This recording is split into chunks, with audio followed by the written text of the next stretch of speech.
Hi అండి. ఈ work అయితే స్టార్ట్ చేశాను. ఇది వచ్చేసి కస్టమైజేషన్ చేస్తున్నానండి. కస్టమర్కి వచ్చేసి ఇప్పుడు ఇది వచ్చేసి ఫస్ట్ కలర్. ఈ ఫ్లవర్స్ అంతా కూడా సేమ్ ఒకటే కలర్ వస్తుందండి. కానీ నేనేంటంటే ఇదొక కలర్ వేసానండి. కస్టమర్కి అలా కావాలని చెప్పేసి ఈ ఫ్లవర్ అనేది వేరే కలర్ పెట్టమని చెప్పారు. రెండు కూడా డిఫరెంట్ పెట్టమని చెప్పారు. సో నేనేం చేస్తున్నానంటే ఇక్కడ మనం మాన్యువల్లో పెట్టేసుకొని ఇక్కడ చెప్పాను కదా, ఇక్కడ ఉన్న నీడిల్స్ పెట్టేసుకొని దాంట్లో మనకి ఏ నీడిల్ కావాలి ఇక్కడ సెలెక్ట్ చేసుకుంటే ఇక్కడైతే వర్క్ వేసేయాలండి.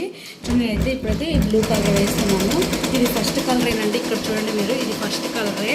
ఇక్కడ నేనైతే నేనైతే 2 కలర్స్ అయితే వేస్తానండి. ఇదైతే ఫస్ట్ కలరే కదా, చూడండి ఇక్కడ చూడండి. కలర్ కుట్టింది, నెక్స్ట్ కలర్కి వెళ్ళిందండి. ఇప్పుడు ఏం చేయాలంటే చెప్పే కదా, ఇక్కడ నీడిల్స్ ఆప్షన్ ఉంటుంది కదా, దీంట్లో పోయి నెక్స్ట్ ఏం కలర్ కావాలో చూసుకోవాలి. నెక్స్ట్ వచ్చేసి నాకు సెకండ్ కలర్లో ఉంది, అంటే సెకండ్ నీడిల్లో ఉంది. సో అది ఇక్కడ మూవ్ అయింది కదా. ఇప్పుడైతే స్టార్ట్ చేసేసుకోండి. చూడండి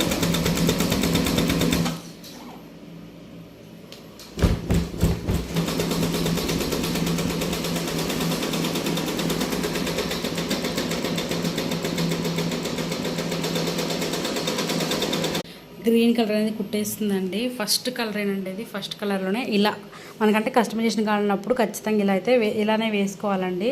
ఇంకా మీ కనుక వర్క్ ఎలా కామెంట్ చేయండి. ఖచ్చితంగా మళ్ళీ ఫుల్ వీడియో, అంటే ఈ వర్క్ అంతా అయిపోయినా కూడా మళ్ళీ వీడియో పెడతాను. Thanks for watching.